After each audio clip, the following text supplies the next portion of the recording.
3, 2, 1. Julio, what's up, man? What's up? What's going on? Oh, not much, man. It's a beautiful, what's today, Tuesday? Tuesday out here in the Bay Area. Yep. Thanks for coming in clutch. Last second, last minute. Yeah, you got me while I was in the middle of teaching a class. I was like, oh, hell yeah. Oh, sweet. Okay. Yeah. Well, before we get started, I want to wish Krisha. She was supposed to be here tonight, but I guess she's wasn't feeling well. So I just, Krisha, if you're watching or listening, just we'll catch up some other time. So I hope you feel better. So what's up, Julio? Not much, man. I just got home. Girlfriend wasn't feeling too good. That's why I almost had to cancel on you also, but she's being a trooper and hanging in there, so... What's going on with people not feeling good these days? I have no idea, man, what it is. Like, hell, I feel fine, although the blood tests that I just got done over the weekend are saying different, but I thought COVID was done. I don't think so. I thought we were safe. I think people are, like, downplaying it at this point, just to kind of skip ahead and try to have a normal life. Just so that things can open up and people can have a normal life. Yeah. Yeah. I mean, whatever normality is at this point, but yeah. Yeah, I don't see how. I don't see it. Yeah, I don't see how things are normal still. I don't. I got buddies that work in hospitals that are still telling people are still coming in sick, even though it's a lot less than it was a few months ago during the spike. Mm-hmm. But yeah, man. Well, it minimized, so I mean that's a good thing. So, how do you want to do it tonight? You want to have like a little catch up on what I'm up to, life, all that good stuff? Sure. Whatever floats your boat. whatever floats your boat, because we can sink it. I mean, honestly, like the last few months have been like a bit of a good roller coaster for sure. Like, I think last time we spoke was in December? Something like that, yeah. Yeah, so I think at the time, my parents' in-law unit that I just moved into was getting remodeled. Me and my girlfriend moved into it, so we're now staying together, finally. What else do I got going on? So before December, you guys were living separately? Now you guys are living together? Yeah, now we're living together, so that's good. Got the place remodeled exactly how I wanted it, so that's kind of nice. I got to make it my own thing. Cost me quite a bit of money, but I feel like I'm paying less than I would be for an apartment in the Bay Area, and I actually get to come home to something I really do like. So, and I get to keep my parking spot. Yeah, that's always a plus, right? Yeah, so that's cool. I left my job and went back. That was kind of weird. Why does it feel every time we talk you have a different job or a different... yeah, so no, what happened in this case was I was kind of like at the bottom of the totem pole in seniority, and I was getting like the rough end of the stick, literally. I was getting like put like on all these crazy different shifts, and then over between like December 26th and like January the 4th, I think, I worked 10 days straight. And it was like the third or fourth time that it happened. And I just had it. And at the time, me and my girlfriend had just moved in, like literally right before I started that rotation. And I remember like I had like a 2-day weekend after all that. My boss promised me a 4-day, right? And he couldn't do it, and I got pissed. And out of petty, I applied to work as an EMT again.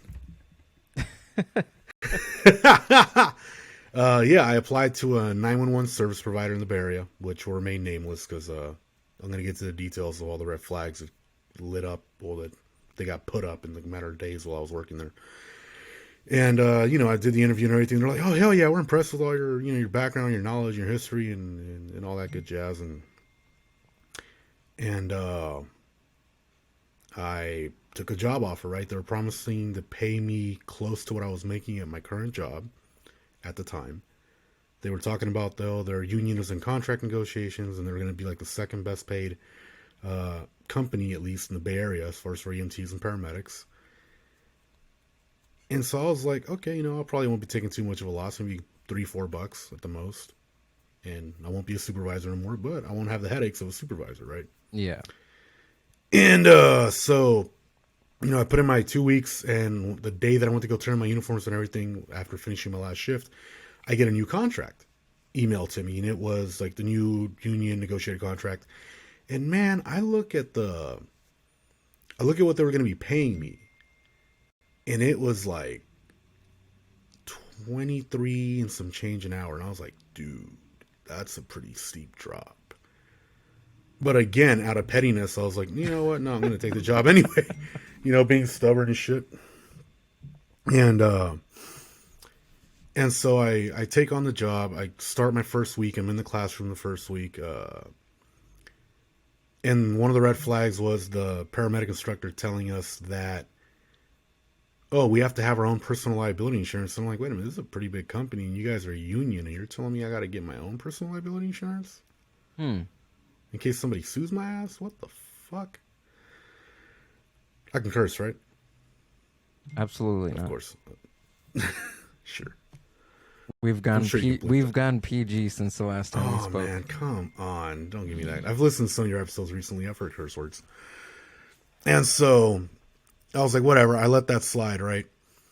And then they tell me while I'm in class, oh, yeah, you guys are on a training pay rate for the first month, and it was supposed to be $21.45 or $21.50 an hour, and I was like, oh, God damn it. Okay, I can do this. There's overtime and all the shifts. I can do this. Right? Thinking I'm going to pay my bills and crap. Yeah. And we start the first week on the ambulance. It was like a 3-day work week. And we got held over 4 hours on every 12-hour shift. Like at the end of the night?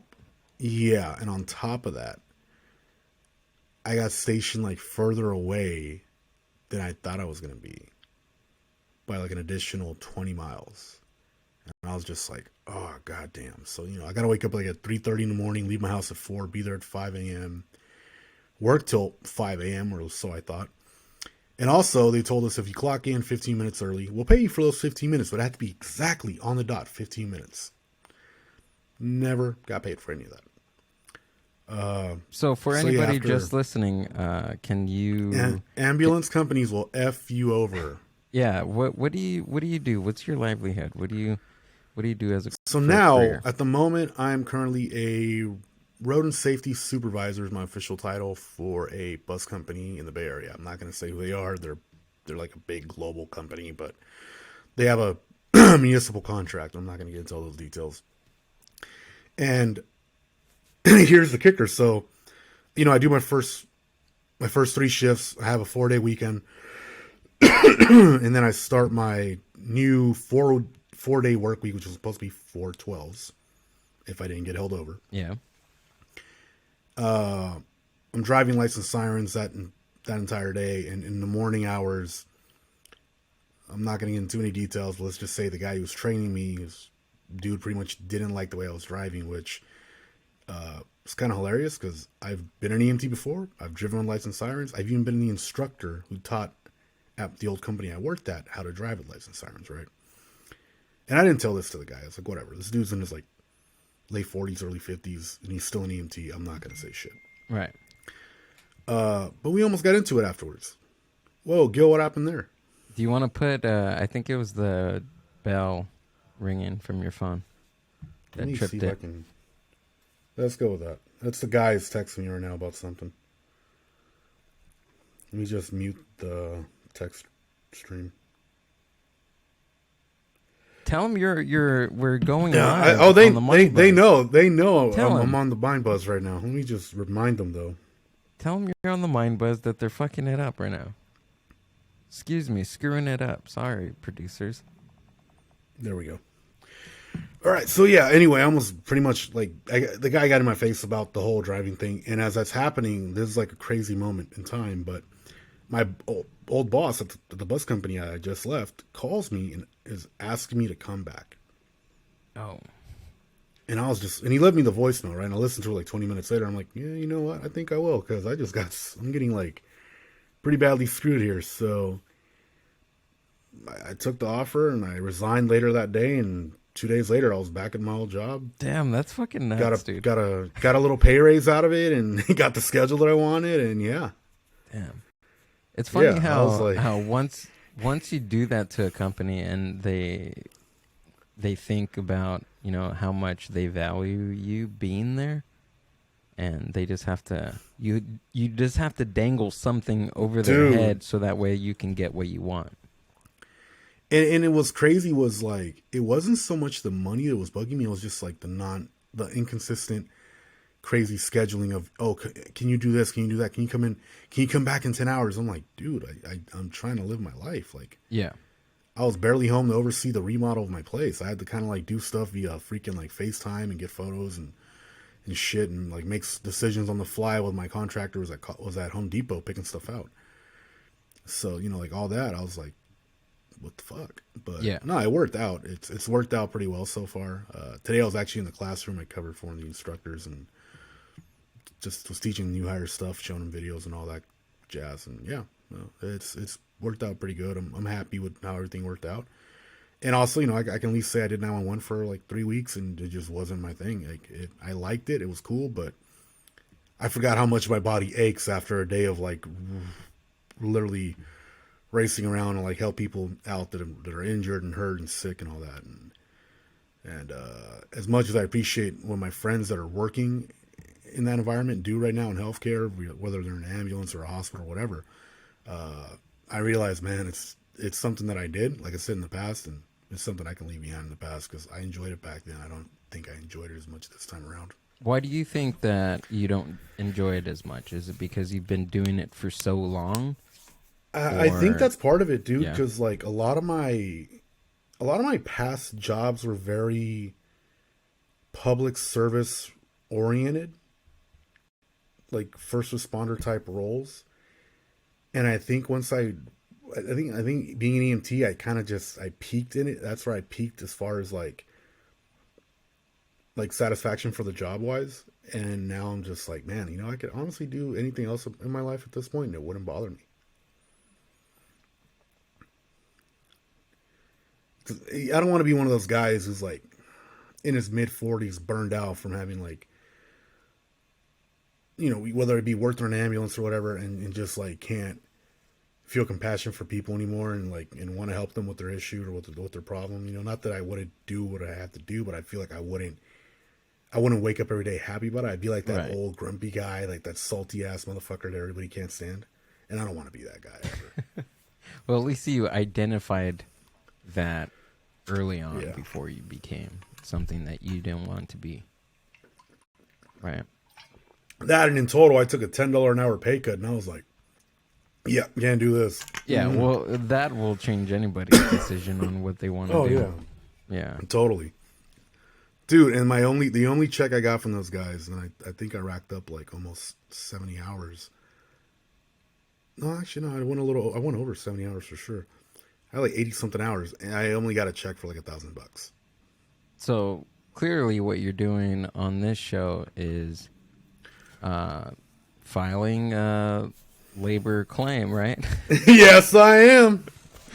California, what is it? A California labor law? Labor law claim? Yeah, pretty much. Yeah. I'm pretty sure I can file a couple others for a couple other employers, but we'll keep that under wraps for now. Why do you think that they had to schedule you all these crazy hours? Is it because there's a deep market for people for what you do?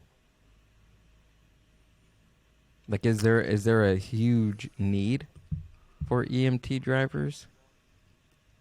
Yeah, it's kind of like every other industry in America right now. Everyone is hurting to find people. I don't get that. Like, how does that happen? Dude, how is it happening? They hired me so fucking fast. They didn't even do my first EMT job, I had to do like a skills test when I went to the company that I applied to, and I had to do like like a written test and everything, you know, like general knowledge of like, you know, stuff you need to know as an EMT, like National Registry medical knowledge stuff. And that was for a company you didn't even pay that well back then, like little mom and pop shop, right? And this is like this company is still a mom and pop shop, but they have like a 911 service agreement with one of the bigger Bay Area counties. So it's kind of like, damn, you guys are that effing desperate. Like they only like, you know, that's like all that went out the window. The only thing I think I had to do was like a little like little hands-on thing where I did my like a CPR for 3 minutes and carried like a 50-pound equipment bag around their parking lot and lowered and raised a manual gurney with the help of another person into an ambulance, and that was it. But I was just like, damn, they made that thing super streamlined. But as far as that labor shortage goes, I think what it is, and it's one of those things a lot of people are noticing, kind of like I noticed, like, hey, if you feel like your skills and your knowledge are worth something, right? Or even if your time is valuable to you, then you need to draw the line somewhere with your employer and be like, hey, like, it's either I get compensated for what I'm worth or for my time, or I'm just gonna, you know, like find someone who will. And I think that's what's going on right now with this with people resigning. I think what they said last month, it was like 4.2 million people in America resigned from their jobs. I heard something that they have a name for it, and I think they're calling the it Great Resignation. Yes. Yeah. Absolutely. The Great Resignation. But it's falling. It's right now. It's an employee market in all industries. I mean, you're in the public service industry. I work more with hospitality, and even hospitality is just it's hard to find people. Nobody wants to work. Nobody wants to be behind a counter. Nobody wants to pick up dishes. Nobody wants to dishwash. Nobody wants to wait tables. It's nuts. I you know what? I almost wish I had an answer for what it is exactly, but I think people just don't. I honestly can't even put it into thought, dude, because I've never.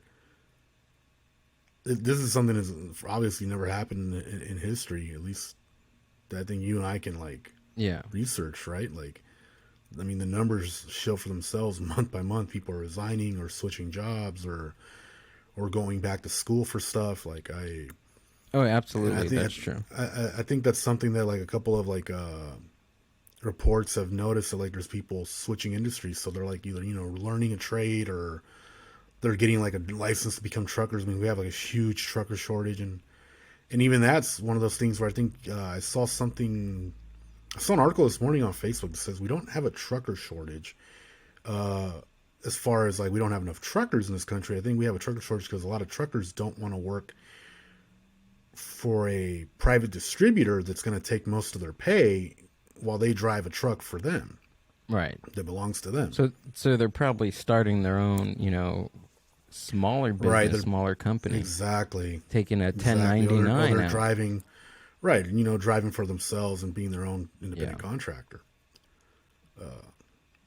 Yeah, I think especially like with gig work, and there's now more than ever, there's a lot of like agencies that are like they're apps on your phone, and those people are they're making money, like crazy amount of dollars an hour just for gig work. Off the top of my head, I have two friends that have started their own businesses. One of them is a mechanic. He started his own mobile fleet repair business a year ago, and it's finally booming to where he's working for himself. Like, he quit his actual job a few weeks ago, and now he's on his own, scheduling work, ordering supplies, doing his own thing. And I have another one who started like a little funnel cake company she does on the weekends. You know, with the idea of, well, you know, I'd like to have like a shop or something, or a bakery shop where I can sell my own stuff eventually in the future. And I think there's that too. I think people are just like, hey, you know what? I'm going to give my hopes and dreams a shot. And see what I can do. You know, like, if you don't shoot your shot, like people say, you're going to miss 100% of those shots you don't take.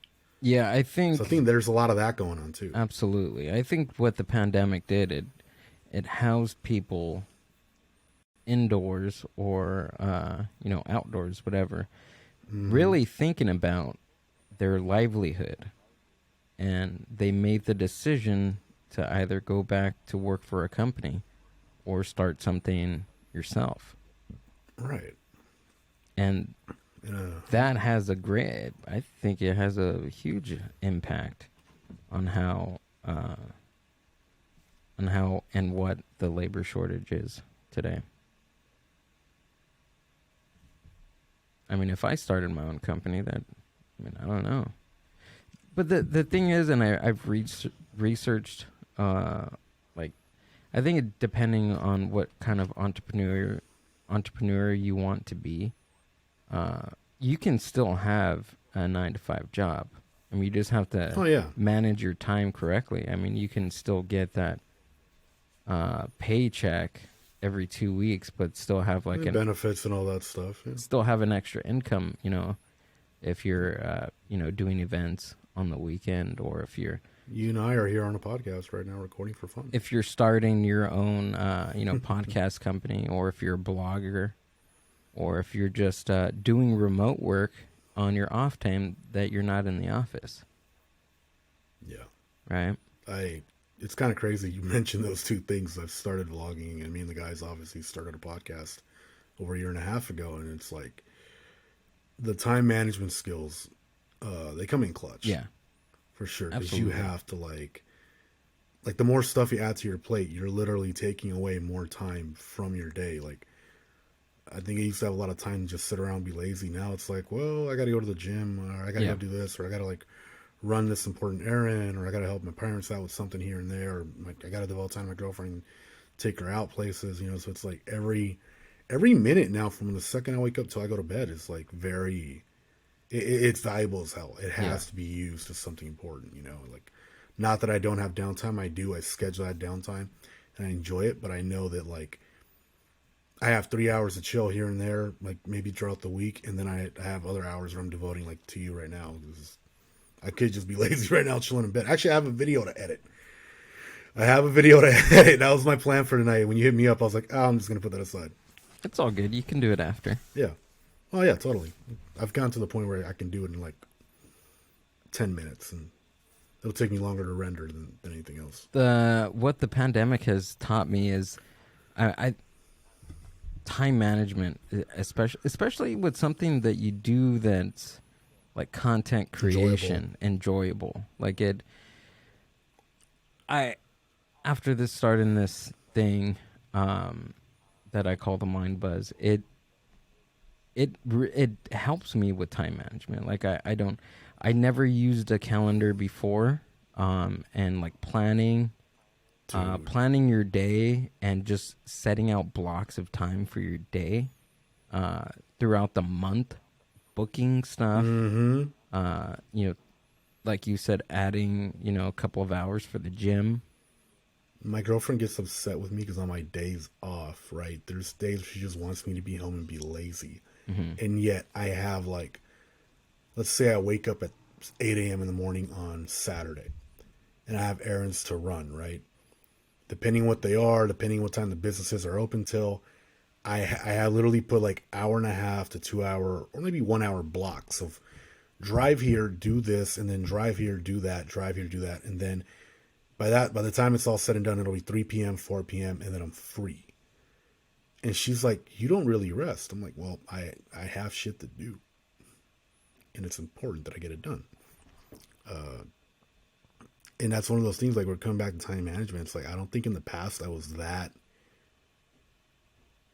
that anal about it Yeah. compared to now. For like, oh, okay, I wake up and if as long as I can head out the door around 11 or 1 in the afternoon and go here and go there, I'll be fine. Now it's like, nope, okay, get up, get some coffee in you, get a little bit of food, out the door in 35, 40 minutes and get going. Yeah. I mean, we have these tools, we have the technology to better our lives. Oh Why yeah, not fucking use them? You know, exactly. Like, alarms, dude, reminders. I have alarms on here, reminders, calendar dates. It, email tracking. It's so much shit on here. Hell, even for my health, this thing's tracking my steps. Like, Oh it's yeah. insane. Do you have an Apple Watch? An iWatch? I do Or not. do you have you have an Apple phone, don't you? I have an iPhone. As the guys on the podcast always make fun of, I am the Apple lover because they think that it's super What? easy, and yeah, they think because iPhones are super easy to use and simple. So you're the only one that has an Apple phone? Mm-hmm. Really? I was about to get a new iPad Pro this past week, and AT&T tried to hit me up with paying $300 in taxes up front. I was like, yeah, I'm good. That's not what you guys advertise online, so screw you. Dude, you need to get an iWatch. It will. I'm telling you, man. Really? It revolutionized my life. I know what I'm about to say is gonna make you laugh. If I get the job that I've applied to soon, where I will be in more of an administrative role and be on the road a little bit, I will do that. Yeah, do it. I mean, even if you pick up somebody in a parking lot, or pick up a patient and put them on the gurney, and they have an iWatch, just slip it out of their hand. They're not gonna know who to. They're not gonna know. Just do it, man. We are not consenting to stealing here, ladies and gentlemen. Julio is, and I am. And Gil, you do what you want to do, man. I'm not incriminating myself on this podcast. That's fine. Anyway, man, what you got going on right now, dude? How have you been? I feel like I've done most of the talking. No, it's all good. Dude, you're the special guest. Only special because you didn't have anybody. No, I'm messing with you, dude. Thanks for coming in clutch, by the way. Yeah, I'm hoping I'm still going to be able to make it this weekend to LA. Now things are looking a little weary. Are they? Yeah, my girlfriend's sick, but I don't know. Like, she's sick, but this isn't the kind of sick I've ever seen her be sick before. She angry sick? No, like super tired and weak. Really? Sick. I'm like, okay. Yeah, I've been asking her, hey, let's go see the doctor the last couple days. She don't want to. I think tonight's going to be the night where I'm just like, you're going. Get in the fucking car. Yeah.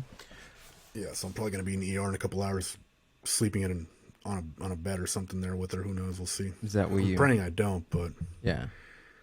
Yeah, that was the idea earlier, and she just took a couple Advils and backed out of it. I'm like, okay, but at any point you need to go. You interrupt me and just drop what I'm doing, and we're going. But she says she's doing all right now, so we'll see. That's good. Yeah, I've been good, honestly. I've been focused on, I see you going to the gym a lot. Yeah. Tell me about that. Yeah, dude. Because I've been doing that too. Yeah. I just haven't been posting about it. I have to. I use it as, I don't have an accountability buddy. I use that as accountability for myself. If that makes sense. Get back into that. Yeah, that's what I used to do back in the day. I would always upload my shit to Snapchat. Maybe I need to start doing that again. I use it to make myself accountable. And dude, I've become obsessed with working out. That's how I used to be in the past. I've become obsessed with sweating my ass off. I've become obsessed with eating cleaner. I've become obsessed with results. And then especially... You've become a true gym rat, is what it sounds like. And especially listening to David Goggins' book. Dude. Can't Hurt Me? Oh my God. I have this. I bought his audiobook on my iPhone. It's a really good book. Isn't it great? My older brother turned me on to it because he went through some shit recently, and I guess that's one of the books. He actually bought the actual book itself and read it.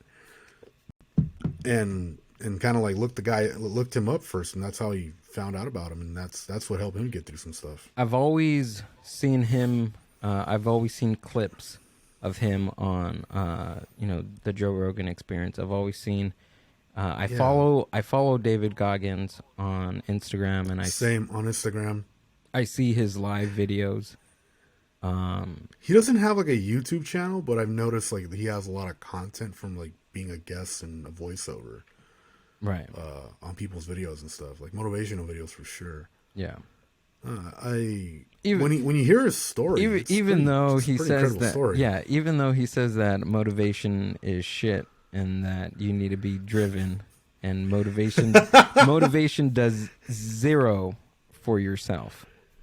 I think motivation does zero if you don't fucking like You actually don't do it. If take it and follow it. Yeah, if you don't exactly if you don't do it, there's no point.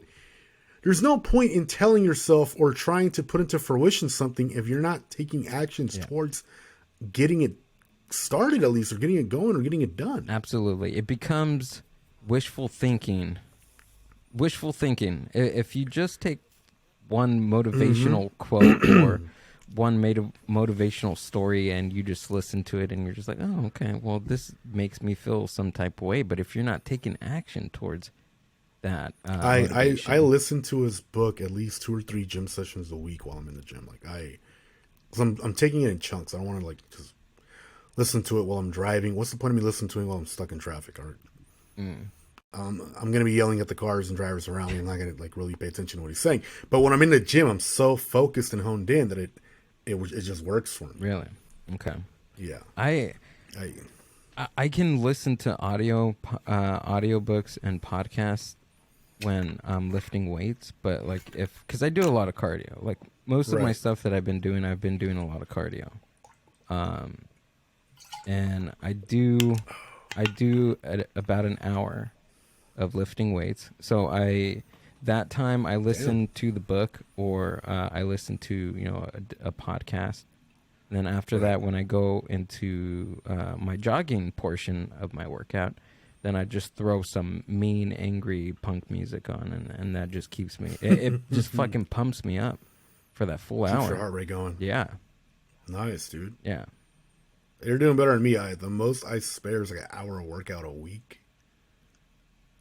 Well, for like the 4 or 5 times that I go to the gym, about an hour each time. Yeah, I've been pushing. I don't know. That's just. I've been pushing myself, dude. I've been pushing myself, and I think on the off time when I'm not listening, when I'm not listening to his book, like a lot. I've heard this this saying like 3 times today on 3 separate occasions about people having 2,000 to 3,000 thoughts a day, and it's just your thoughts. It's just you on how you talk to yourself. It's just you how you react to things. It's you how you are proactive to certain obligations or whatever it can be. But man, I don't know what it is. The combination of just maybe just listening to that book, because I've listened to a lot of motivational stuff and I've heard a lot of stories, but I don't know, man. There's just something different about this. I think it's just his attitude. I think what it everything. is, yeah, it's the attitude towards everything, and when you hear his story, right? Because he kind of gives it to you in pieces throughout the book. He does a good job of like describing not only like what he went through in life, but how he felt as he went through it. And I think like so far where I remember like one of the parts that sticks out is saying how like when he lived in Indiana, right? He would, back when he was with his fiance, the one who had a kid and everything, like the kid that wasn't his. Well, actually, no, they were married. And he'd sometimes go to his mom's house, and his mom would make him comfort food, like a stack of pancakes with chocolate chips, and at the time, he was working as an exterminator. Yeah, for Ecolab. Yep, and he was out of shape and everything, and but he was buff as hell, and he could lift weights, and he knew he could intimidate some people sometimes, just from how he looked, from being so big and sort of jacked. I guess you can have a lot of muscle mass and be fat. You can be both. Yeah. But he said, like, man, he couldn't run very well. He kind of knew, like, I forgot how he put it. He said it was like, what was the point of being so jacked if he was so fat, and like just would eat comfort food. And then when he realized he wanted to be a SEAL, it was like people would like a lot of recruiters in the Navy were like, yo, man, we'll pretty much tell him you're kind of like putting in a tall order if you think you're gonna like just walk in here and join the SEALs in the shape you're in. There's guys that are in better shape than you and don't even make it to SEAL training, or barely even make it through the SEAL training.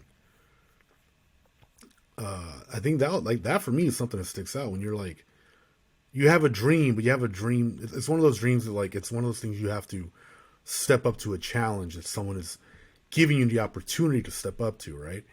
And if you're not prepared, the opportunity can fucking be there, but if you're not prepared, you're not prepared. Right. You can go run a fucking like 50-yard dash, but if you can't sprint, what's the point of showing up? You know, like, yeah, there's always taking your shot and giving it a shot, but there's also like setting yourself up for failure. And I think that's one of the things that he kind of like calls out, like subliminally kind of calls out in the book. It's like, what's the point of me going to a recruitment office if I'm not in shape to even join the Navy? Period. Yeah, and I think like his concept of like callousing your mind, and yes, and you know, taking souls, and just I think his overall, at least from what I've heard, I think I'm like what 5 hours into the book. It's out of 13 hours, and yeah. Let me see how far along I'm at. I think the mind callous takeaway is that's fucking. It's I don't know. I'm about halfway through. I got Yeah. about 7 hours left in the book. 7 hours, 30 minutes. Yeah, I think after tonight, I'll probably be around that. But yeah, dude, the mind callous thing is just it's. I think it's just raising the bar for yourself, and that's what he did. He raised the bar for himself, and nobody else did that besides himself. The way I look at that is, if for those listeners that haven't like read his book or listened to his book, to the audiobook, is people sometimes say let shit roll off your back. I think it's like think of it as a more I guess aggressive version of let stuff roll off your back, right? Like, yeah, in a sense, let it roll off your back by challenging yourself to deal with that problem and making yourself a stronger individual by dealing with it. Yeah. Oh yeah, definitely. It's like it's like when you learn it's like when I started becoming a freaking supervisor in an ambulance company, I don't know how to fucking do management shit. Yeah. And sometimes the bosses, they don't have time to teach you, but they say, man, just like one of the example, we'll call Comcast and have them come fix our internet. I don't know how. You make a phone call, you give them your account number. Next thing you know, you're telling somebody to come fix your internet. Now, after that, you know how to call Comcast and effing have somebody come fix your internet. It's kind of like that. It's like you learn by just doing shit sometimes that you weren't comfortable with doing. But now that you've done it, you have this inner, like, you have this, I don't want to call it a comfort zone, but it's almost like you've built this damn... You've stepped out of your comfort zone. You stepped out of your comfort zone. You built some confidence in yourself. You made by mastering a little task. Yeah, you made that uncomfortable task your bitch. Mm-hmm. Like there's times where I'm at work and I'm like, damn, my bosses are asleep and I got to make decisions in the middle of the night if I'm covering stuff overnight or in the early morning hours, and it's like, well, fuck it. If this works and they're and everything's done right, then cool. And if it doesn't, I'm just gonna hear about it. But at least I'd rather make the decision and see what happens. I know there's like there's a threshold of where I can't surpass and just go do something on my own without calling someone up and saying, hey, is this cool? But like if I know that it's something that's not that big of a deal, then yeah, like fuck it. You just make the decision yourself. And if it works out, it works out. If it doesn't, it doesn't. Either way, it's easier to ask. Sometimes it's easier to ask for forgiveness than to ask for permission. Yeah. Like this morning, there was I think there was a challenge in there. I forgot which. I think it was like challenge 3 or something like that.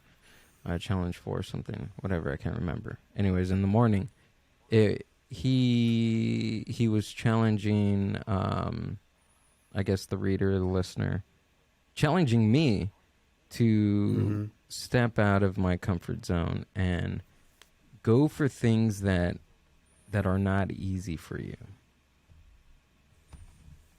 Like, for example, like right now I'm using those concepts for the gym, for working out. Honestly right now, like the reason why I'm doing so many hours physically, because I You look a little skinnier, by the way. thank you. I am.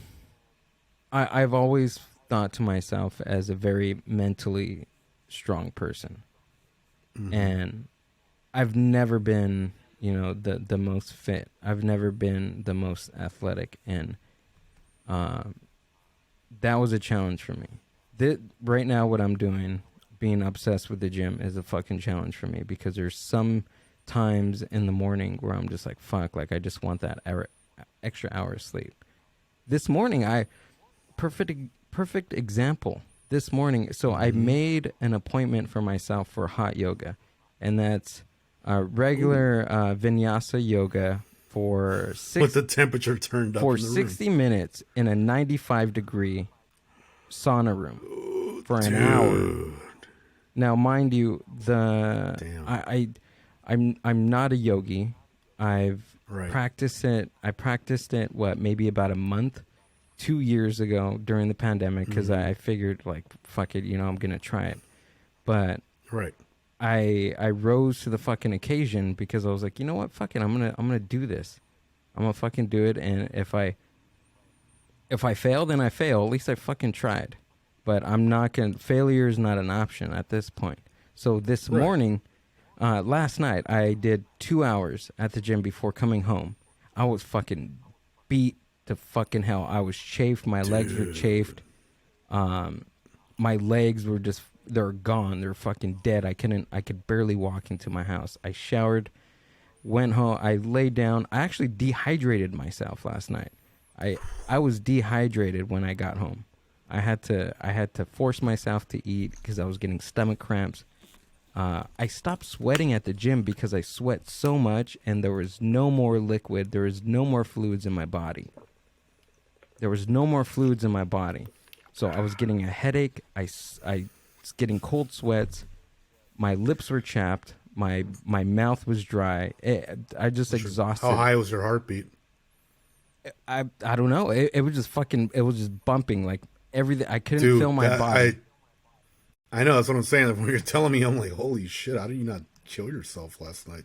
But when I got home, I forced myself to eat. I drank. I try to get as much, vitamins as I can into me. But this morning, I almost quit. I almost said, "Fuck it. I'm just gonna cancel the session this morning." Right. But I kept on hearing what he was talking about giving up right before.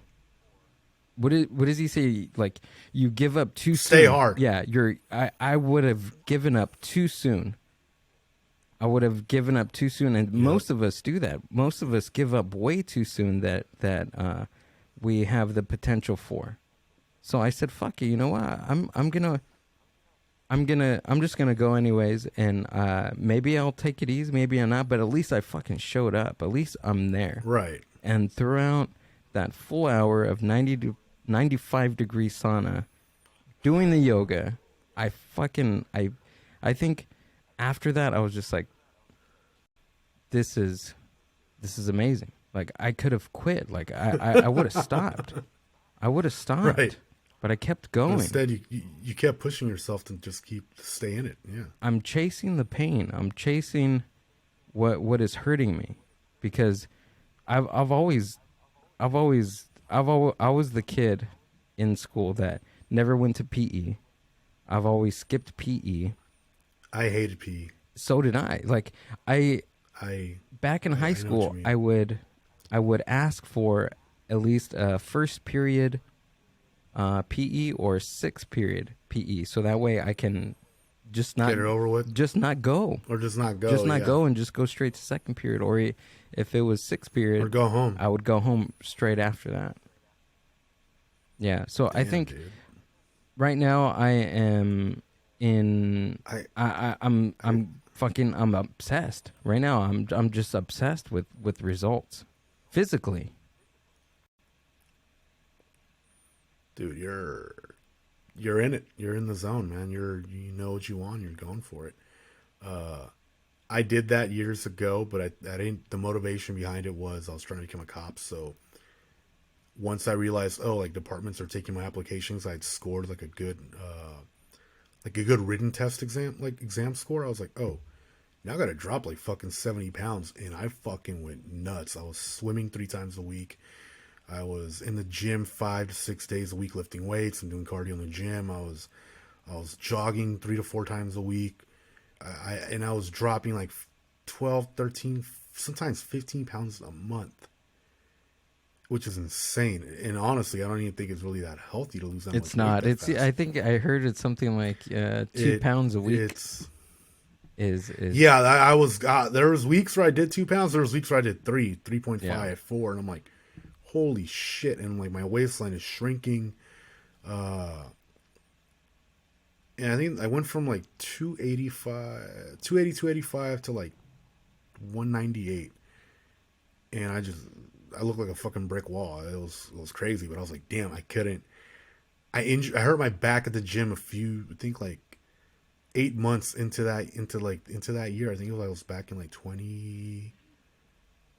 No. I hurt my back a year later. I ended up having to have knee surgery the year that I lost all the weight, and I reclaimed 15 pounds. So I was like averaging 215, and then the following year I hurt my back right after joining a police department. Wrap it up in duct tape and fucking And keep going. I tried. I seriously tried, and it was such a bad thing. I don't even want to get into the details, but it was such a bad injury. I was just like, all from doing bend over rows they weren't even heavy to me. I was doing like 135-pound bend over rows, which I'd done up to like 300 before. Nothing ever went wrong. And this day, I think I was like, that was just the universe's way of saying, I don't think you belong in this profession. You're not paying attention, bitch. Right. Boom. Here's your back. There's your back. And after that, and that put me on bed rest for like 6 months. So I ended up having to like resign for medical reasons from that job. It was just like, I'm not gonna say the city that it was for, but it was a city here in the Bay Area, obviously. But yeah, I was just like, hey, I can't do this. I can barely stand up without being in like pain, and I'm trying to like hide and fake the fat, act like I'm not hurting and shit. So, but yeah, no, I gained so much weight since then. I'm like now trying so hard to lose it. I'm the heaviest I've ever been. I'm like 305 pounds right now. When I look at photos of myself from like 4.5, 5 years ago, even when I weighed 250, I was like, damn, I didn't even look fat back then versus right now. I've been doing this mental shaming on myself. I don't know I don't even know if it's healthy, but I've been doing it. I shared this with a coworker today, because we're talking about the gym, and I told her, I was like, yeah, I do about an hour of lifting weights. I do an hour of cardio, and I'm laughing because my older brother told me he did the same thing to himself last year for like 5 or 6 months straight. He was working out, going through his through his thing. I think you have to. And I think you do. I think you have to be strict on yourself. Because if no one's gonna motivate you, if no one's gonna coach you, push you, no one's gonna do it. Nobody. You know what, dude? Nobody is going to do it. I follow guys in the fitness industry like Christian Guzman and Charlie Coker, and those dudes are like, it does. If you need a coach to hold you accountable, you are setting yourself up to fail. Because Gil, I could be coaching you tomorrow, and what, the hours that I'm not there, yeah, you can go say fuck it, stop at Jack in the Box, get a burger. Right. You could say screw it, kill a 6-pack when you get home. Right. So I think like what you're saying is it's one of those things where you got to hold yourself accountable. You got to be your advocate, and you also got to be your biggest critic sometimes. It's not, most definitely. Yeah, like don't do it to the point where you're like not eating or not sleeping or like doing steroids to see results, but I mean like do it to hold yourself to that higher standard, Yeah. Like, yeah. I think that's what people seem to forget is you can hold yourself accountable to anything in life, but you have to have like that mental fortitude to do it. So I was telling my coworker, she asked me, like, what do you do? And I was like, okay, well, I do an hour of weights and I do an hour of cardio. And she was like, your gym lets you do an hour of cardio? And I was like, yeah. She was like, oh, the machines, I guess she goes to 24-hour fitness. And she said that They time out after 30 yeah, minutes. they time after 30 minutes. And you can always reset it. yeah, she told me, but I was just like, oh, that's kind of odd. I was like, well, I go to Planet Fitness where all the fat people go. So they encourage an hour of cardio for all the fat fucks that go to Planet Fitness. You've been going to Planet Fitness. I'm a 24-hour man. Yeah. I tried Planet Fitness last year for like see, this is 4 months, and I don't know. I just didn't like it. This is the thing. So I'm allowing myself at least 365 days at Planet Fitness. If I could get to 365 days at Planet Fitness, then I'll think about going to another gym. All right. You know, I think I made that decision like yesterday. So I'm gonna give myself an amount of time, and then I'll switch over. I think for me, what it is, I've been a 24-hour fitness member since 2012, November of 2012, and I tried Planet Fitness for a few months, I think like 3 or 4 months, and even though it's closer to my house, because by the time I left 24, and I've gone back to 24, obviously, I ended up joining like their like the exclusive sport or club sport, whatever the hell, like the more expensive gym is with the nicer equipment. I got so used to the nice equipment that the equipment at Planet Fitness just doesn't do it for me. Like, you guys don't have like actual bench presses, at least not the ones without the support beams on the side, you know, like so you don't drop the weight on yourself and can't get it off yourself. Right. I think that's my thing, is I got more used to like having the free weights and higher weight limits at 24 over what Planet Fitness has. And I'm not knocking anybody for going to Planet Fitness if you like it and it works for you. If it's showing you results, fuck it, man. Do you. Yeah. The thing is that you get the results in, you know. If you're going to go to any gym and just lollygag the whole time you're there and chit-chat with everybody, take pictures and pretend you're like you're doing something to make yourself feel good. Hey, if you're in good shape, cool, whatever. If you're not in good shape, you're lying to yourself and you're just wasting your money, your time, and you go find another fucking activity that's going to give you what you want. Because there's lots of things you can go out there. And I got friends that go out on the weekends and run marathons. I got friends that go out and cycle like up to 100 miles around the fucking bay, around the entire bay of the Bay Area. You know, like I'm saying, like there's multiple things you can do. You can go hiking, whatever. Go join a Samba class or whatever. You know, like whatever. I hate to say how cliche this sounds. Whatever gets you moving, just go do it. But don't go somewhere and just waste your time and money. That's just dumb. And I felt like I was doing that. Like, I had a gym membership for, you know, X amount of months, and I was never going. What gym was it? Planet Fitness. Oh, okay. Yeah. Well, at least you weren't spending a lot of money at Planet Fitness. No, absolutely. Planet Fitness is relatively cheap compared to like other gyms. Yeah. So that's why I'm giving. Right now, I'm in my elementary phase of fitness. So I figure 300. After I'm done with 365 days at Planet Fitness, I'll think about going to another gym. What I like is the pool. Like, I was looking. Oh, you guys have a pool at yours? No, I'm saying like that's like a game changer. If I find a gym with a pool, then most 24s have them. Yeah, I think that's just a plus. Mine has like a brand new pool, and I've swam in it before, but I haven't swam in it at least this year. I think the last time I swam in that pool was like 2019 or 2018 when they first opened the gym. But do you have to wear swim trunks? Do you have to? Yeah, you gotta wear swim trunks. What are you trying to do? Swim in your undies? I'm trying to swim butt naked, dude. Is it butt naked or buck? Buck. Is it buck? Buck naked?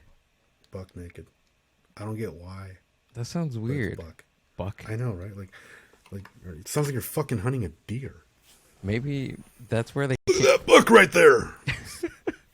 Maybe look at its fucking antler. Look at its single antler. Look how big that fucking antler that buck has. Look at its ass. Oh wait, that's a human man. Yeah, I think that's where it originated from. Probably so. I think one of the weird thing is like, not the 24 that I go to right now, but I'm pretty sure it happens. But the 24 I went to in the past, out here, like in the area that I live, like it was a more ghetto gym, but at the same time, you'd have like old dudes just walk into the fucking sauna in a robe and just like drop the robe, and it's like, motherfucker, really? You're just sitting here with your dick hanging out? Like, I've only seen that at 24-hour fitnesses. and that's what I've heard. I've never seen it at Planet. Planet, everybody has their towels wrapped around them. Maybe for like a quick. What's that whole no judgment zone thing? You know? Well, because I swear to God, like I've been to 24s and in the locker room, and yeah, I'm not shaming nobody because I'm not putting on the names. But I've seen people just stand there butt naked, hold a conversation with the gentleman next to them, and I'm just like, okay. You guys are pretty comfortable there. Yeah, I want to be at that. And point.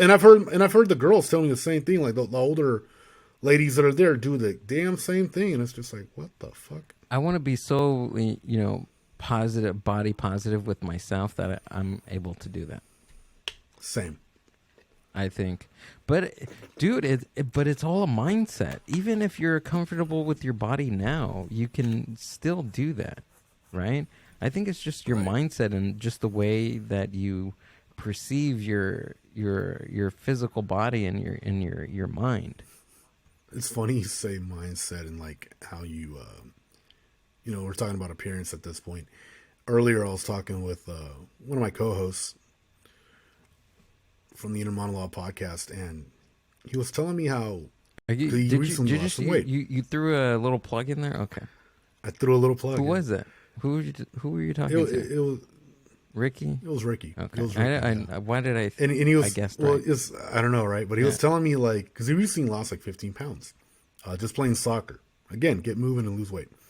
And another plug right there for losing weight. And he tells me today, like when he wanted to lose weight months ago, it was mostly because he was getting winded at work. 'Cause he's like a really physically demanding job, and he tells me that. I'm sure his wife will never hear this. Ricky might, but his wife probably won't. That she's told him, "You're just trying to look better for the podcast host." Oh. And when Ricky said that today, I was like, "Bro, what host? Like, shit, there's hosts for podcasters? Like, I had no clue. Where are they? Where do I meet these hosts? I'm like, where can I find them so I can just ask them questions? I don't want to do anything with them. I just want to interview them and ask them questions. Why do you like podcasters and shit? Like." It was just fucking funny to me. I'm like, I didn't know this was a thing. Is it a thing, Gil? I don't think. I don't know. Is it? Maybe it's a thing that we don't know about. Hey, there's groupies for us, man. Shit, we're podcast groupies. You know what? Maybe we're not Joe Rogan status yet. That's where we got to get to. We'll get there. Don't worry. It's all about how much one episode at a time. One episode at a time, and it's all about pushing yourself and. You have to push yourself to get those hoes, Julio. Yes, I do. So she was saying that she was saying that that's what he told me today was that his motivation to lose weight and to get fit is because of the like podcast hoes. Groupies or hoes, yeah. And I'm driving in traffic because he said that. I almost drove into the car in front of me. I'm like, wait, what? But was she saying it jokingly, or was I think she was saying it to him jokingly. Like from what he told me, this is like months back when she mentioned it to him, and I was just like, I was gonna like mind blown. I was just like, are you fucking kidding? Like, really? She said that to you? Go figure. A man can't just get into shape because he wants to feel better about himself? I'm trying to do it for my health, man. Shit, I just did my lab work this past weekend, and the doctors are like, you need to like drop weight ASAP, like quick. And I'm just like, how quick? You don't want to die quick. Yeah. And I'm like, okay, cool. Enough said. I think that scares me the most because of just my family. My family health history is.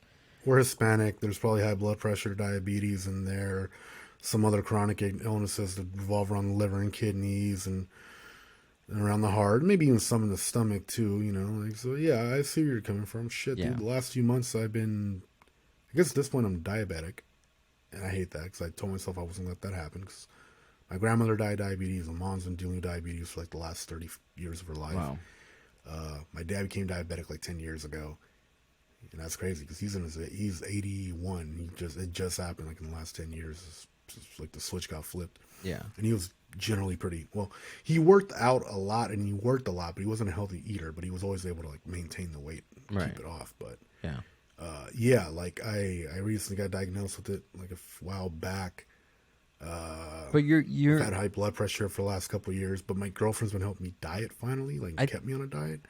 But I think you're at a good point to where you identified that, and then you can stop it. And most of the time, percentage of the time, it's reversible. Oh, totally. I think my biggest struggle lately, because I've been dieting a lot. My girlfriend's been doing keto and like low carb stuff to kind of mix it up every day, but I do realize when you know, either she's not around sometimes and I'm at work, I'll grab myself. I work in San Francisco, dude. There's so much good food in San Francisco, and oh yeah, it's so easy to just cheat. Yep. You know, like go grab whatever. Yep. But I've cut back on that a lot.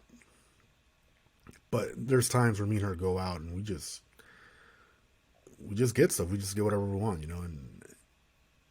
And I think it's one of those things I identify where I need to learn to enjoy smaller portions to enjoy life, not enjoy like a huge thing of nachos or like a huge thing of carne asada fries. Yeah. Or the biggest burrito I can get my hands on, you know. Like, Yeah. That's something that I've kind of been realizing lately. Like, yeah, because I can do all the work throughout the week to keep my calories low and eat low carb and drink lots of water and work out in the gym, but I can destroy that in a matter of an hour with the wrong meal. Yeah, portion is definitely a big one. But you can have all that. I allow myself at least about a day and a half of eating whatever the hell I want. But even then, whatever the hell I want, there's still I still control my portions. I still watch I still watch what I eat. I don't overeat. I don't overdrink. There was a point in my life where I was drinking alcohol. I was drinking really heavy beers with high alcohol percentages every day. Ooh. Every day. And on top of that, I was overeating. And it was just like nachos, it was pizza, it was burgers, it was wings, It was all that bar food. And that was my diet. And then I wake up feeling like a pile of dog shit, go to work, get off, and do it all over again. Now I'm only allowing myself maybe a drink here and there on the weekend only. I don't drink during the week anymore. I just don't like the feeling of just fucking feeling like dog shit. Yeah, the feeling of being hungover is not. No, it's not. It should fun never anymore. be satisfying, and you shouldn't be proud of it either. Like, Yeah. I know people. I mean, like I'm in my early 30s. I'm 33, and I know people that are my age and older, and they're proud as shit to wake up with a hangover still. And I'm like, dude, why? Yeah, it's not fun. I'm questioning what you find enjoyable about that. Yeah. Yeah. You're not productive the day after, and if you go to work, you're not super excited while you're at work. You're fucking dragging your ass all goddamn day. And how productive are you? Buddy, yeah, exactly. You know, like, and it is, and there's, if you notice, like most people when they drink heavily and have that hangover, they tend to eat like a lot of bad, heavy, greasy shit in order to like soak up the alcohol. And the reality is, no, dude, your body has to metabolize that shit. There is no soaking it up. Right. Your body, in the older you get, the longer it takes for your body to metabolize it. Yeah, and it's just a vicious cycle after that. It's you're drinking alcohol, and then you have to intake all this fucking greasy ass food. You have to intake all these carbohydrates to offset the shitty feeling that you're feeling, and get the serotonin from all the food. You know, to make you at least feel somewhat kind of normal, but you're still hungover, dehydrated, and then you do it all over again. It's just a vicious cycle of fucking yourself up. No, I agree. I think I remember when I was like younger and I was in college. There was one summer, I think I was like 22 years old. I think I was either 22 or 23. I can't remember, but man, like me, Jose, and occasionally Marcus would join us, and sometimes Rick too. Like we go out and like drink like Thursday, Friday, Yeah. Saturday, fuck, sometimes even Sunday night. Yeah. And and we couldn't fucking figure out why. And we were spending like, $50 a person up to $100 a Yeah. person on every outing, dude. Shit. And we're just like, damn, this shit added up quick, dude. Like a couple thousand, probably more than that, probably like $3,000 each, give or take. But still, it's like, damn, you look back, like, fuck, I wish I had that money right now sitting in my damn savings. Yeah. Hell, honestly, looking back, I've been cutting back on drinking so much, especially since I moved in with my girlfriend. It's kind of weird that happened. At first, like, I enjoy a drink here and there at the new place. Now it's like, you know what? I don't really want to be hungover in the morning, or I don't want to like deal with this shit in the AM. Like, I honestly can't remember the last time I had a drink. I think it might have been 2 months ago. Whoa.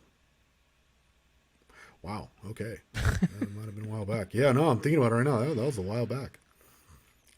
My girlfriend doesn't drink. Dude. She doesn't smoke cigarettes. She doesn't smoke weed.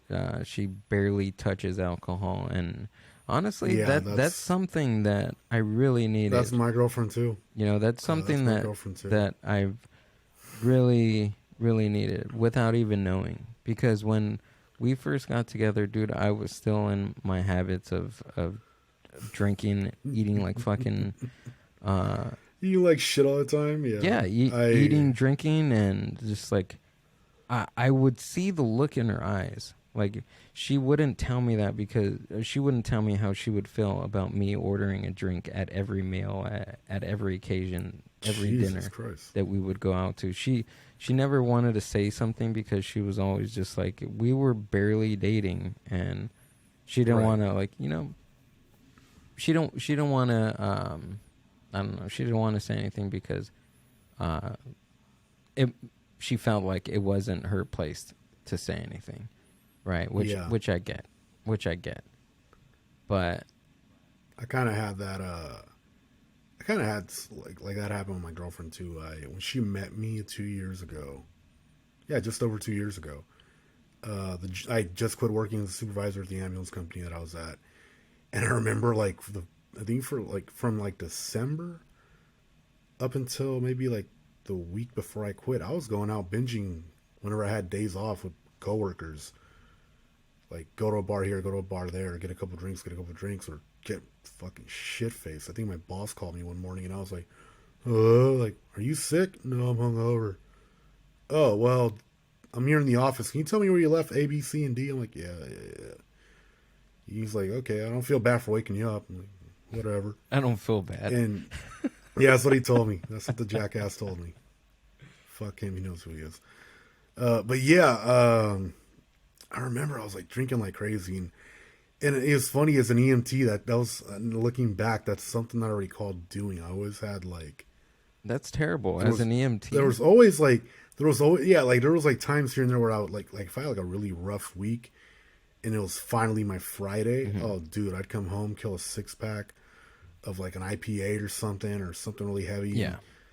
And get like some heavy food and just like binge Netflix, or I'd go out with a couple of my coworkers and drink and whatever. And as a supervisor, I think I amped that up quite a bit. Yeah. Towards like the second half of the first of my year as a supervisor for that ambulance company. And looking back now, I was like, dude, my job as a supervisor is still a little stressful at the place I'm at now, but I hardly even drink. Dude, what I think it all boils down to is how you deal with your stress. Like, what's the plan when you have stress? And it all boils down to your habit of how you handle your stress. You have to change them for sure. I think recently, working on the podcast with the guys and then vlogging my life on my days off, it's weird because it's, in a sense, it's more work. It obviously is more work, and then I'm not getting paid for it. But it's become like, it becomes relaxing to an extent once you start, like the process of doing everything, going to locations and seeing new stuff and enjoying being out there and recording. Like this weekend, me and my girlfriend went out to Half Moon Bay, and what is that? We were searching for this.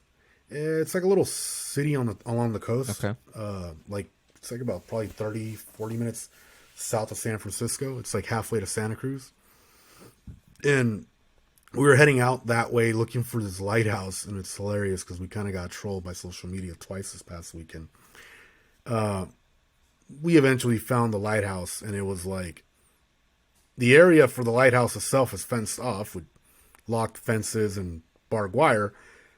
But there's a cute little miniature lighthouse right at the entrance, and that's what everybody makes a big deal about on social media. And I'm just like, did we really just fucking drive over an hour to find this little fucking model of the lighthouse at the entrance? I think you did. I did. And what's hilarious is the night before, this past Friday, me, my girlfriend, Ricky, and his wife were going to go see the Aurora Borealis because my girlfriend found a post from SF Gate that it was going to be visible this past Friday in the Bay Area. It was fucking April Fool's, dude, and the four of us fell for it. I got to Ricky's house, and my girl's like going through the comments on that post on Instagram on SF Gate, which is it's like the Chronicle, San Francisco Chronicles, like magazine. Okay. And they're like, people are like, wait, you fooled us, ha ha ha, and all this shit. And I'm like, damn, well, good thing we didn't drive more than like 10 minutes from our house, or else I'd be more pissed. I'd be pretty pissed off right now if I made it out to the coast of the Marin Headlands and out there and can't see shit. Wow. Yeah, dude. And Ricky, like, poor Rick, he'd worked like a fucking 13-hour day. He was so tired, but he was still like willing to go and see this. And he's in the back of the car, like, while we're waiting for his wife to come out. And he's like, so you're telling me this is a like April Fool's joke? Yeah. See, I told you. You should have listened to me earlier. He was so mellow about it, dude. I was like, wow. I was expecting him to be fucking pissed. Well, the fucker was tired. He worked a 13-hour day. What do you expect Yeah, I know, him, right? Julio? And he had to go work the next day, too. So, like, he just let it go. Nah, fuck it.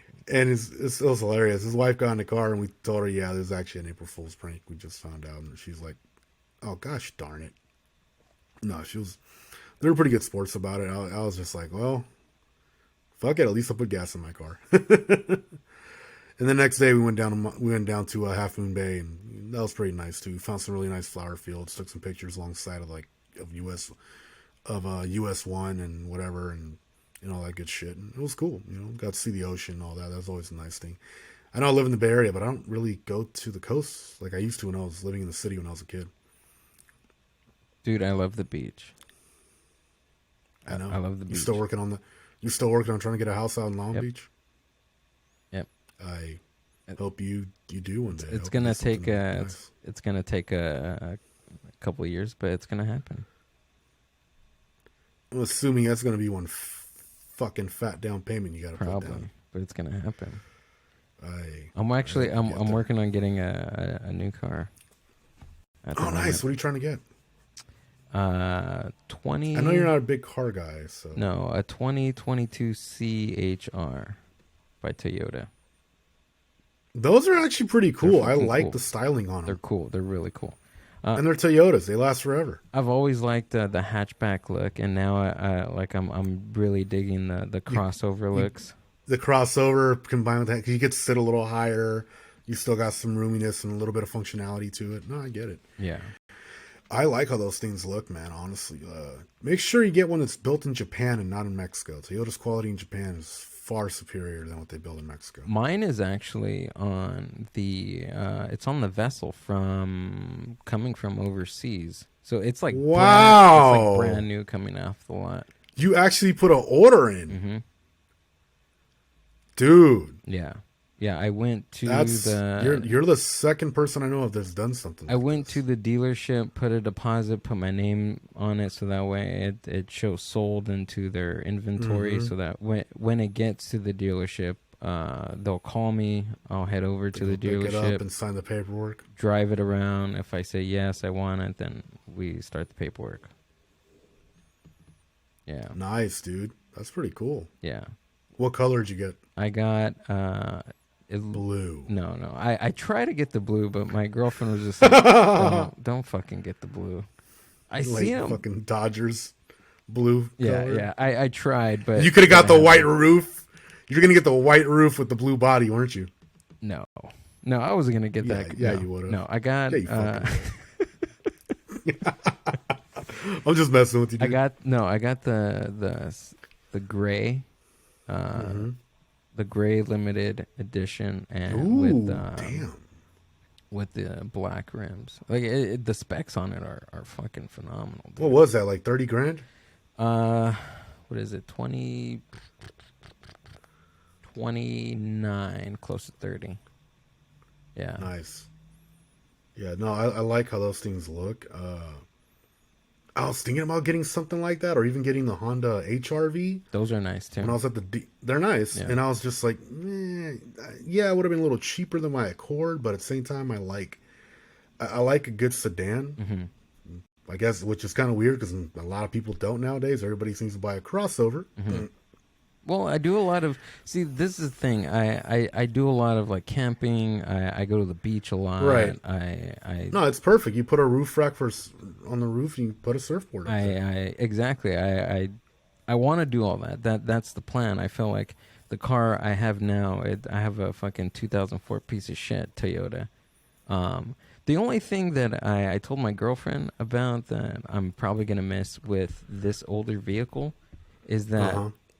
The insurance is cheap as shit. it's cheap as shit, but it's not even just the monetary reasons. It's because like it's already beat to shit, so I can treat it like shit. Like the And motor, not care. I get oil changes because it's very very high mileage, Right. over 250,000 miles on it. It's getting it's getting there. It's The getting there. transmission is still shifting nice and smooth. No, it's for now it is. I mean, hey, it's a Toyota. Those things can last a minute if you take care of them. It's a good car, and I drive 50 miles to go see my son, 3 times a week, and then Right. another 50 miles the other direction to go see my girlfriend, X amount of days. So I'm constantly driving. I'm on the road all the time. Yeah. When I go out, and what I like about that is cars. When I go to the beach, or me and my son go to the beach, we just get in, not even fucking drying ourselves off or fucking shaking out any of the sand. We just get right in the car and just fucking You don't leave. give a shit anymore. Yeah. Yeah, it's like whatever. Now you got to like bring towels and dry your feet off, dust sand off your shoes and all that stuff. Mm-hmm. You got to get some good all-weather floor mats for the damn thing. Which it's part of that's part of the package that I got. I got the Oh, weatherproof dude, stuff. I was gonna tell you, get the ones from WeatherTech because usually they make them for all the car manufacturers. This company called WeatherTech, Mm-hmm. but they make them kind of cheaply, and then the like Toyota or whoever charges you like an extra, charge like up the ass like $300 for like a set of floor mats. This company makes them. They're usually like $100 cheaper, and they're nicer, and they cover more of the floor. But Okay. I mean, hey, at least you got something. Yeah. Yeah, I figure if I'm gonna do all that, if I plan to do all that stuff, might as well get the vehicle ready for all that. Yeah, type get of some shit. good seat covers and all that, man. Because like my Accord, it's a Honda Accord, but it's it's $33,000 MSRP Honda Accord. That's not that's an under $500 car note that I make every month. That's not like something that I can just say whatever and throw away. Like no, that's an expensive car. My girlfriend's like, you take care of that thing way too much. Yeah, I want this fucker to last like 10 years, and at the rate I'm driving, I already have like 34,000 fucking miles, and it's a 2020. Yeah, I think that's the thing that I'm most hesitant about getting a new car is the way I'm going to treat the interior. Because I've never had a new car before. The 2004 Matrix that I have now is the newest. Those are good cars. The newest car that I've ever had. I'm surprised you didn't get the Corolla hatchback. No, I was looking at Honda and I was looking at Toyotas for a long time. I've always driven Hondas, so I thought it was either the Honda CRX or it was a Civic, the Sport. Oh, right. I was actually thinking of either getting one of those or the Civic Sport or a Honda Fit. They don't make those no more. Or the CHR by Toyota. They don't make them anymore. Why not? No, they stopped making the Fit.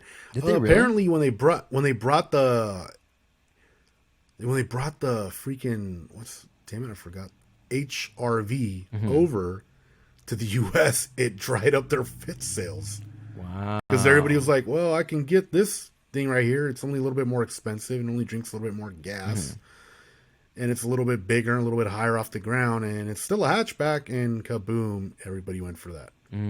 But I like the Fits because of just Yeah. the size. I think they're Oh no, aesthetically they're good looking cars. dude, I know we got two generation of those here in the United States. I remember back in high school when the first one came over, I was like, I want that. And my mom was like, because she helped me buy my first car, and she was like, that thing looks so small, it's a death trap. I'm not buying you a fucking coffin, no. But it's so slow, I won't be able to crash it. It's so slow, you won't be able to get off. You won't be able to get out of someone's way on the freeway. And for a woman who doesn't drive, I was like, wow, that makes a lot of sense. So your first car was a Honda Fit? No, it was my first car ever was my dad's commuter, which was like a 1998 Ford Taurus that he handed down to me in 2005 when I got my license. And that was his commuter. He worked in the San Francisco shipyards. So the car was beat to shit, Yeah. grimy inside, like the sand from the shipyards that would get in his shoes and boots was like had eaten out the carpet in the on the driver's side. The seat cushion was all beat from him sitting in traffic. Like you had to put like a towel on so you could sit level. It didn't have a fucking CD player or a cassette player. It just had an AM/FM radio. Oh, Uh, yes. it was it was before ABS brakes was supposed to be standard. So there was a couple times where I'd slam the brakes and lock that fucker up and yeah, lose control of it and in the rain here and there and yeah, and then like when I went to college, he let me start driving his convertible to college. He had like a '01 Chrysler Sebring with the leather seats and all that good stuff, and that was cool. And then my first new car was a 2009 Dodge Charger with a 3.5 liter V6. I wasn't allowed to get a V8, but I wanted a big body car, and I went with it, and it was cool. And I had it for 11 years up until I got my Accord, and I drove it so. And here's the thing: I was so worried about the car breaking down because it was a Dodge Charger, and they didn't have the best engine on them. I would change the oil every 3,000 miles, even though the interval was every 5,000. A couple things went wrong with it while I was still under warranty, so they fixed it, for free. But I was scared to drive it anywhere because I didn't want to like add up miles on it and Yeah. fuck it up or have something break. Right. That when I was a broker young adult, I wasn't able to afford to fix. Like I was able to make the car note because I had money saved up at the time from from scholarships and financial aid that I never used, and with my mom helping me out, we put a good amount of money down on it, and I had like a really cheap car note that was under $300 a month, which thank you, Mom, I appreciate it. But yeah, I mean, when I got rid of the car, it was 11 years old. It had like barely 98,000 miles on it, and I had been commuting with it to a job in San Francisco after my ambulance company job, which was all my jobs up until 2020 were like within 10 to 15 minutes of my house, maybe 20 minutes max. Commuting San Francisco, especially like to the southern part past San Francisco into Brisbane down the peninsula, man, that thing was killing gas. And once, pandemic started letting things open up a little bit, there was more traffic. And I was like, well, I'm worrying about this thing overheating and it's got a couple issues. It's burning oil like a motherfucker now and all these little things that are starting to like build up on it. And I just had to get a new car. And I went with a Honda Accord and here I am. I got 34,000 miles on it in just under the 2-year mark. I'm about to drive to LA this weekend, hopefully, and see you. I hope. And I honestly don't give a shit if I keep putting more miles on it. The insurance keeps going up every fucking 6 months by like $15-20 a month. And I'm just like, meh, fuck it. I'm not going to let you assholes dictate what I do in my life. I'm going to drive this bitch until the wheels fall off. Fuck it, just do And I it, know man. right. You're doing it. Why not? Yeah. By the way, we have to figure out a place and a time area because you said you're going to be out in Orange County, right? Yeah, so my girl's Like going to a Orange, surprise party. like the city Orange. Well, You're going to I don't be? know where I don't know exactly where she's going. I'm gonna be staying at. double check my reservation for my hotel room.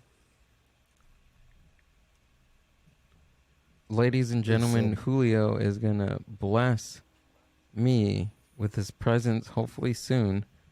I'm going to be staying at the Comfort Inn Suites, Orange County, by the John Wayne Airport.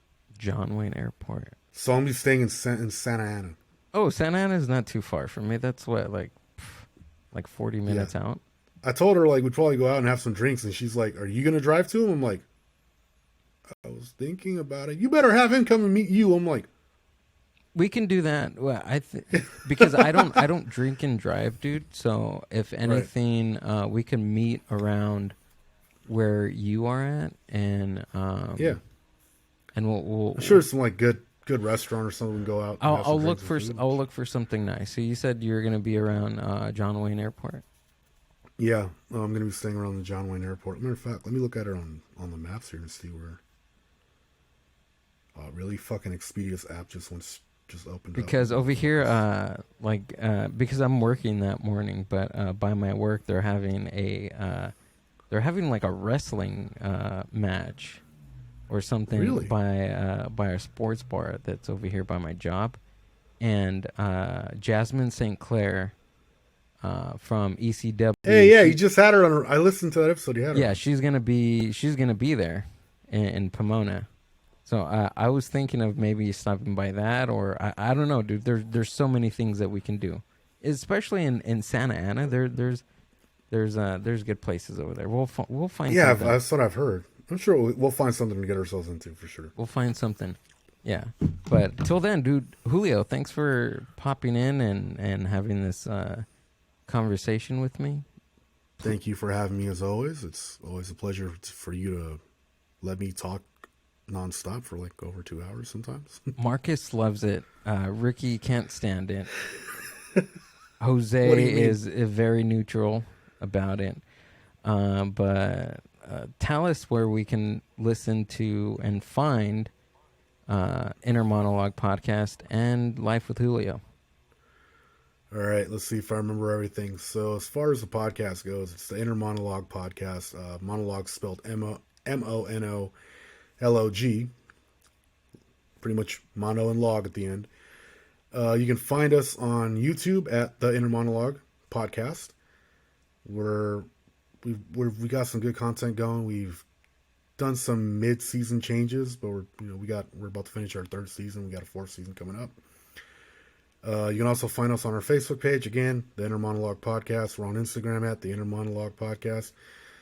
You guys can email us at the Innermonolog podcast, and you can listen to us on Spotify, Google, Apple Podcasts, Anchor, even Amazon. There's a couple more too, but we're pretty much on every platform under the Innermonolog podcast, exactly how I spelled it out earlier.